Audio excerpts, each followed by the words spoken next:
नमस्कार दोस्तों, stock market studies में फिर से एक बार आपको दिल से स्वागत करता हूँ। तो आज मैं फिर से आपके सामने कुछ ऐसे कंपनी के अपडेट्स के बारे में चर्चा करूँगा, जो बहुत इम्पोर्टेंस है और साथ ही साथ पेशेंस का कितने बड़े गेम होते हैं यहाँ पे, वो मैं आज आपके साथ शेयर करूँगा। क्योंकि जो लोग पेशेंस दिखाते हैं अच्छे कंपनी के ऊपर, तो उसको हमेशा एक अच्छा खासा प्रॉफिट मिलता है।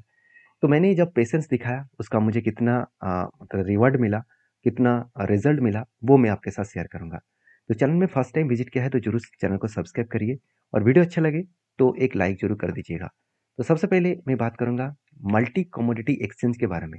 मैं सबसे पहले इसी के बारे में चर्चा करूँगा क्योंकि इसमें मुझे बहुत टाइम मुझे पेशेंस के साथ इस कंपनी के ऊपर बने रहने के लिए बोला गया। बोला गया मतलब मैंने खुद मन को बताया कि मुझे इतना टाइम तक मुझे पेशेंस के साथ बने रहना होगा। अभी देखिए मैं किसी के टिप्स लेकर काम तो करता नहीं हूँ। मैं खुद की रिसर्च के बेसिस में काम करता हूँ। मेरे इतने साल के एक्सपीरियंस के बेसिस में जो मुझे डेटा देखने को मिलता है, मेरे 8 साल के एक्सपीरियंस के बेसिस में जो मैंने सीखा है, उसके अकॉर्डिंग मैं काम करता हूँ। तो मैंने किस तरीके से काम किया? हाँ, थोड़ा-सा रिस्की गेम तो है और रिस्की गेम तो था। मतलब बेसिकली रिस्की गेम तो था। क्यों रिस्की गेम बता रहा हूँ? क्योंकि इस कंपनी का वैल्यूएशन पहले से ही हाई है।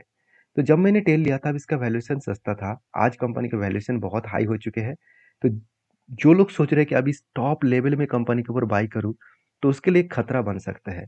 क्योंकि प्रॉफिट बुकिंग तो होगा ही, क्योंकि देखिए लगातार कंपनी भागते चले गए और जब मैंने टेल लिया था तब इसका वैल्यूएशन कितना था वो मैं आपको बताऊँगा। जब मेरा टेल बना था तब कुछ टाइम ऑफ पीरियड था फ़रवरी मंथ में, तो फ़रवरी मंथ में इसका पी रेशियो कितना था? इसका पी रेशियो फ़रवरी मंथ में 38 के आसपास था और वही लेवल में था जो इसका एक रेंज बेसिस में एक पी रेशियो देखने को मिला था। मतलब एक सस्ती प्राइस में पी रेशियो देखने को मिला था। तब भी हाई थे, कोविड के सिचुएशन से देखा जाए तो तब भी हाई था। मगर इतनी अच्छे कंपनी के ऊपर 38 का पी रेशियो, 40 रुपीज़ का पी रेशियो कुछ मायने नहीं रखते। तो इसको हमेशा वो रिकवरी करने के लिए ही आगे बढ़ेंगे। तो उसका ही देखिए बाउंस बैक देखने को मिला, कितना शानदार तरीके से ग्रोथ देखने को मिला। और जब मैंने टेल लिया था कुछ इस तरीके से कारण की वजह से मैंने टेल लिया, वो कारण मैं आपको यहाँ पे समझाता हूँ, क्योंकि आपको भी कभी इस तरीके से काम करना है तो आपको ये सारी चीज़ों को समझना पड़ेगा। देखिए कंपनी के ऊपर जब एक पैटर्न स्केड हुआ था, मैं थोड़ा-सा आपको ज़ूम छोटा करके आपको दिखा देता हूँ। मैं प्रीवियस सारे डेटा को मैं एक बार डिलीट कर देता हूँ। हाँ, अभी ठीक है। चलो, अभी देखिए कंपनी के ऊपर जब स्ट्रैटेजीज़ यहाँ पे बने थे, कुछ इस तरीके से स्ट्रैटेजीज़ बने देखिए, यहाँ पे एक रेंज बना। रेंज को ध्यान से देखेंगे तो यहाँ पे क्या है, एक स्ट्रांगली सपोर्ट है। यहाँ पे क्या है, एक रेजिस्टेंस है। उसके बाद दूसरी सपोर्ट कहाँ पे मिला, मुझे यहाँ पे मिला। दूसरी रेजिस्टेंस कहाँ पे मिला, यहाँ पे। मतलब फर्स्ट टाइम यहाँ पे support and first time resistance, second time support and second time resistance. तो मुझे चाहिए था एक सपोर्ट और एक रेजिस्टेंस और दूसरी सपोर्ट और दूसरा रेजिस्टेंस। अगर उस कंपनी नीचे आकर अगर ब्रेकआउट करता तो अभी मैं एंट्री लेता। अगर यहाँ से ही ब्रेकआउट कर दिया लेवल को, हाई लेवल को, और उसके बाद जब रिटेस्ट किया तब मैंने डिसीजन लिया। कुछ इस तरीके से लेवल में मैंने डिसीजन लिया। और मेरा पुराना सब्सक्राइबर है तो आपको जरूर पता है, मैं जब इस कंपनी के ऊपर काम मतलब एज ए स्विंग बेसिस काम किया था, जब एंटी मैंने लिया था तभी मैंने आपके साथ वीडियो शेयर किया। और क्योंकि मैं हमेशा इसी तरीके से काम करता हूँ, इसी तरीके से सारी चीज़ों को आपके साथ शेयर करता हूँ। हाँ, मेरा कोई मकसद ये नहीं कि मैं आपको ये कहूँ कि आप यहाँ पे बाई कर लीजिए, वहाँ पे सेल कर लीजिए। ये आपके ओपिनियन है, क्योंकि मैं कोई सेबी रजिस्टर्ड पर्सन तो है नहीं। मेरा काम है मेरे इतने साल एक्सपीरियंस को आपके साथ शेयर करना, आपको सारी चीज़ों को सिखाना, जो मैं जानता हूँ। और आपको अगर उस डेटा को अच्छे लगे, उस एनालिसिस अच्छे लगे, तो आप एक बार रिसर्च करना और आपके जो एडवाइज़र है, फाइनेंशियल एडवाइज़र है, उसके साथ एक बार डिस्कशन ज़रूर करके काम करना। क्योंकि यूट्यूब वीडियो देखकर आप किसी भी कंपनीज़ के ऊपर बाय सेल करेंगे, तो शायद आपको 1-2 बार प्रॉफ़िट मिलेगा। बाकी टाइम जब लॉस होगा, तो आप उस मतलब आपको मार्केट से भरोसा ही उठ जाएगा। तो मेरे कहने का मतलब है, आप चीज़ों को समझेंगे, आप मेरे वीडियो देखेंगे तो आपको प्रीवियस डेटा भी देखने को मिलेगा। जब काम स्टार्टिंग किया तब भी आपको डेटा दिखाऊँगा और जब टारगेट होगा तब भी डेटा आपको दिखाऊँगा। तो देखिए कंपनी इसके ऊपर क्या हुआ, इस तरीके से स्ट्रैटेजीज़ बनने के बाद मैंने क्या किया, जो इसका लोअर रेंज है उसको मार्किंग किया। तो लोअर रेंज एंड जो रेंज बना टोटल, यहाँ पे जो डिस्टेंस बना, इस डिस्टेंस को मैं एज ए स्टॉप लॉस के हिसाब से देखता हूँ। मान के चलिए डिस्टेंस अगर 1% हो, तो मैं टारगेट हमेशा 3% तक लेके चलता हूँ। मतलब मेरा स्टॉप लॉस अगर 10 है, तो मेरा टारगेट रहेगा 30। तो यहाँ पे कितना टारगेट और स्टॉप लॉस था? अगर मैं इसको मार्किंग करूँ, तो टोटल यहाँ पे देखने को मिला 13% का लॉसेस यहाँ पे मुझे लेना था। और 13% का लॉसेस लेना था, टारगेट कितना बने, करीबन 40% के आसपास। देखिए 13% मतलब 10% के यहाँ पे लॉसेस था और 30% का टारगेट चाहिए था, मगर एवरेज निकल कर आ रहा है 40%, तो मैंने 40% तक इसका होल्ड किया। तो देखिए पेशेंस कितने इंपॉर्टेंस है, क्योंकि जब भी नीचे आए थे, एक बार देखिए एक एसएल लेवल को टच भी किया था, मगर एग्जिट नहीं किया, क्योंकि जिस दिन एसएल लेवल को टच किया था तो उस दिन इलेक्शन का रिजल्ट था। इलेक्शन के रिजल्ट में मुझे कुछ कंपनीज के ऊपर लॉसेस भी देखने को मिला था, मैंने एग्जिट नहीं किया और सारे कंपनी से आज प्रॉफिट दिया। क्यों? क्योंकि कोई भी इवेंट्स में अगर वोलेटिलिटी हो रहा है तो उस कंपनी के ऊपर जज मत करना, क्योंकि वोलेटिलिटी तो उस दिन में हर कंपनी के ऊपर होगा, चाहे वो कितना अच्छे कंपनी हो। तो उसमें से कंपनी में खराबी आपको डिसीजन नहीं करना है, डिसाइड आपको तब करना है जब कंपनी लगातार गिरते चले जाए। तो मुझे इस कंपनी के ऊपर भरोसा था।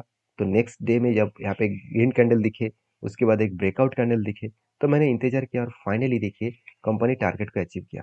तो एंटी लेवल से जब मैंने एंटी लिया था तब से लेकर अगर मैं टारगेट तक देखूं तो कितने दिनों में टारगेट मिला? 187 डेज। आप खुद ही देख सकते हैं, 187 डेज में कंपनी 40% का रिटर्न दिया। तो यही होते हैं पेशेंस, यही होते हैं आपका डीपली रिसर्च। हाँ सर, मैंने चार्ट के बेसिस में रिसर्च करके काम नहीं किया, उसके साथ साथ मैंने और कुछ डिसीज मतलब फंडामेंटल्स को भी चेक किया। तो फिलहाल के लिए मेरा कोई ट्रेड नहीं है और फिलहाल के लिए मैं अभी ट्रेड नहीं लेने वाला हूँ, क्योंकि वैल्यूएशन मुझे थोड़ा सा हाई लगा। हाँ, फिर से अगर कंपनी यहाँ पे कुछ दिन बिताए, कुछ टाइम इस तरीके से सपोर्ट रेजिस्टेंस को फेस किया, उसके बाद ब्रेकआउट किया, तो कुछ डिसीजन मैं फिर से जरूर लेने के लिए कोशिश करूंगा। तो आपके क्या व्यू है जरूर कमेंट्स करना, और वीडियो अच्छा लग रहा है तो प्लीज एक लाइक जरूर कर दीजिएगा, क्योंकि आपका लाइक बहुत ज्यादा मोटिवेट करते हैं इस तरीके से सारे कंपनीज के बारे में चर्चा करने के लिए। तो नेक्स्ट जो कंपनी है उसका नाम है मोतीलाल ओसवाल, और एक मतलब बहुत शानदार कंपनी के बारे में यहाँ पे चर्चा करूंगा। इस कंपनी के भी ऊपर बहुत शानदार तरीके से इसी तरीके से एक ट्रेड मिला था, जो ट्रेड में आपके साथ शेयर करूंगा, क्योंकि यहाँ पे देखिए शानदार तरीके से एक मैसिव एक मतलब जर्नी देखने को मिला था। एक कंटिन्यूसली बाइंग का फ्लो देखने को मिला, और कंटिन्यूसली बाइंग का रेंज के बेसिस में करीबन 37% के आसपास टोटल यहाँ पे रेंज निकल के आया था। और 37% के आसपास रेंज के बेसिस में जब इस नीचे लेवल को टच किया तब मैंने क्या किया, यहाँ पे एंट्री लिया और मैंने इस हाई लेवल तक इसका टारगेट को अचीव किया। टारगेट तक यहाँ पे अचीव हुआ, और इस टारगेट अचीव होने के बाद मैंने इंतजार भी किया कि अगर मुझे यहाँ पे कोई पैटर्न्स दिखे तो मैं फिर से इस कंपनी के ऊपर एंट्री लेने वाला हूँ। तो इसके बीच में मुझे और एक पैटर्न्स भी दिख चुके हैं, जैसे आप खुद ही देख सकते हैं। यहाँ पे क्या बना, यहाँ पे एक रेंज बने 1 2 3 4 5, और ये 5 के 5 जो ग्रीन कैंडल बने। हाँ, यहाँ पे 6 कैंडल बने थे, इसको मैं हटा देता हूँ, मैं टॉप लेवल तक कैंडल को देखूंगा। जो रेंज निकल कर है 21%, मतलब फिर से अगर वापस आकर नीचे आकर इस लेवल को टच करे, जो लेवल निकल कर आ रहा है 587 के आसपास, तो मैं फिर से इस कंपनी के ऊपर कुछ डिसीजन पॉजिटिवली लेने वाला हूँ। अगर नीचे भी ना आए तो यहाँ से छोटा मोटा करेक्शन होकर अगर रिवर्सल करे तो भी मेरे लिए एक एंटी बनेगा, क्योंकि यहाँ पे पहले से कप बन चुके हैं और मुझे चाहिए एक हैंडल पैटर्न। तो ये भी अगर ब्रेकआउट मतलब इस तरीके से पैटर्न क्रिएट करे तो मैं यहाँ पे भी कंटिन्यू करने वाला हूँ। तो सारे जगह पे आपको ट्रेड मिलता रहेंगे, आपको सिर्फ आँख कान खुला रखना पड़ेगा, और दूसरी बात आपको कंपनीज के ऊपर डीपली रिसर्च करना होगा। सिर्फ मैंने इस स्ट्रैटेजीज को फॉलो करके काम नहीं किया, उसके साथ साथ मैंने कुछ न्यूज़ को चेक किया, साथ ही साथ कंपनी के फाइनेंशियल डिटेल्स को चेक किया और वैल्यूएशन को चेक किया। देखिए फाइनेंशियल डिटेल्स इस कंपनी का बहुत स्ट्रांग है। कंपनी के ऊपर सेल्स एक्सपेंस मिटाने के बाद ऑपरेटिंग प्रॉफिट देख लीजिए 56% से 60% तक चला गया। तो जब कंपनी के खुद के ग्रोथ इतना शानदार हो रहा है तो उसमें चिंता करने का मुझे लगता है ज़रूरत तो ज़्यादा नहीं है, क्योंकि कंपनी आप पे अच्छा खासा यहाँ पे ग्रोथ को मेंटेन किया। इस ग्रोथ के अकॉर्डिंग कंपनी अच्छा खासा यहाँ पे जर्नी भी कर सकते हैं। तो बाकी आपके क्या व्यू है इस कंपनी के ऊपर जरूर कमेंट्स करना, क्योंकि कंपनी के ऊपर एक अपडेट भी है कि Motilal Oswal financial plans to issue non convertible debentures. मतलब कंपनी कुछ डिवेंचर्स इशू करने जा रहा है, जो डिवेंचर्स कंपनी को फंडिंग जरूर दिलाएगा, और ये एक बॉन्ड जैसे है, और इस बॉन्ड के इशू से कारण कंपनी अच्छा खासा पैसा फंडिंग उठाएंगे। तो इसके अपडेट जब आएगा डिटेल्स में तब मैं आपके साथ में जरूर शेयर करूंगा। तो वीडियो अच्छा लग रहा है तो प्लीज एक लाइक कर देना और चैनल को सब्सक्राइब भी कर लेना। नेक्स्ट जो कंपनी उसका नाम है मन्नपुरम फाइनेंशियल लिमिटेड। देखिए मन्नपुरम फाइनेंशियल लिमिटेड के ऊपर मुझे बेस्ट पॉइंट नहीं लगा, कंपनी का वैल्यूएशन एकदम सस्ता है, और कंपनी के देखिए सबसे बेस्ट पॉइंट लगा कंपनी का क्वार्टरली रिजल्ट, जो आज तक की सबसे हाईएस्टली कंपनी से रेवेन्यू जनरेट किया, इंटरेस्ट पेमेंट करने के बाद, एक्सपेंस मिटाने के बाद प्रॉफिट भी देखा है तो कंपनी हाईएस्टली प्रॉफिट को जनरेट किया। जब इतनी शानदार तरीके से खुद को रिप्रेजेंट कर रहा है, क्या उस कंपनी रुक के रखेंगे खुद को? बिल्कुल नहीं। इस कंपनी के ऊपर आपको डीपली रिसर्च करके मैं दूँगा। अगर आप कमेंट्स करेंगे, मणप्पुरम सब लिख के फाइनेंस लिख कर आप सिर्फ कमेंट्स करिए। मैं इसके ऊपर डिटेल्स एक वीडियो आपको बना के दूँगा, सेपरेट वीडियो, जहाँ पे आपको डिटेल्स में पता चलेगा कि एक्चुअली इस कंपनी के ऊपर मैं किस लेवल तक कंपनी के ऊपर एक टेल लेने वाला हूँ। अभी मैं उस चार्ट पैटर्न्स को मैं आपके साथ शेयर कर लेता हूँ, किस तरीके से यहाँ पे पैटर्न्स बनने जा रहा है।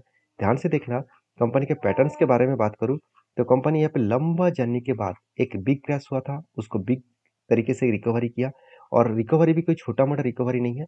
ओवरऑल ग्राउंड लेवल से टॉप लेवल तक देखो तो 160% का रिटर्न दिया और वो भी कितने दिनों में?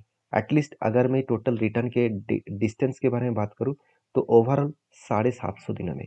750 दिन मतलब एटलीस्ट अ, 2.5 साल में 2.5 साल भी नहीं लगा, तो उससे पहले ही कंपनी रिटर्न दे चुके हैं। 2 साल लगा होगा। तो 2 साल में कंपनी 60% तक सॉरी 160% तक रिटर्न मतलब सोचिए कंपनी एवरेजली 80% का रिटर्न दिया हर सालों में। तो अभी कंपनी के ऊपर इतना लंबा जर्नी होने के बाद एक मुझे पैटर्न्स देखने को मिला, जो लंबा तरीके से एक कप बने हैं, उसके साथ-साथ कंपनी के ऊपर एक छोटा-सा हैंडल पैटर्न यहाँ पे बनने का तैयारी कर रहा है। अगर इस हैंडल पैटर्न कंप्लीट करे तो एक बड़ा धमाका फिर से यहाँ पे बन सकता है। क्योंकि बड़ा धमाका इसलिए बनेगा क्योंकि जो इसका लोअर साइड है, उस लोअर साइड से अगर मैं टॉप साइड तक इसको मार्किंग करूँ, तो ओवरऑल जो रेंज निकल कर आ रहा है, करीबन-करीबन 175% और टॉप लेवल में इसको बिठा दूँ, तो इसका रेंज निकल कर आ रहा है 63%। मतलब कंपनी अगर अप साइड में गए तो 365 लेवल तक जा सकते हैं। तो अभी तो इकोनॉमिकली इंडिया ग्रोथ करना शुरू कर चुके हैं, तो अभी तो जर्नी बाकी है। तो मुझे लगता है एक बड़ा अपॉर्च्युनिटी यहाँ पे मुझे मिल सकता है। तो बाकी आपके क्या व्यू है इस कंपनी के ऊपर ज़रूर कमेंट्स करना क्योंकि कंपनी ने बहुत बड़ा एक डिसीजन भी लिया कि मणप्पुरम फाइनेंशियल जो है वो खुद फंड रेज़ करने वाले 4.5 बिलियन रुपीस का और वो भी through allotment of non convertible debentures. तो नॉन कन्वर्टेबल डिबेंचर्स कंपनी यहाँ पे इश्यू करने जा रहा है। तो मेरे हिसाब से इस इश्यू के कारण कंपनी के ऊपर एक पॉजिटिव ग्रोथ यहाँ पे देखने को मिल सकता है। बाकी आपके क्या ओपिनियन है, आपकी क्या राय है, मुझे ज़रूर कमेंट्स करके बता सकते हैं। तो नेक्स्ट जो कंपनी है उसके बारे में बात करूँ उसका नाम है टाटा एल्क्सी। तो बहुत दिनों से चर्चा किया जा रहा था कि कंपनी 1 के बदले 1 शेयर एज़ ए बोनस के हिसाब से देने वाला है। क्या सही में कंपनी बोनस का डेट अनाउंसमेंट कर चुके हैं? तो बोनस पहले देखिए एक बार कंपनी दिया था 2018 में, अभी फिर से एक बार कंपनी बोनस इश्यू करने जा रहा है।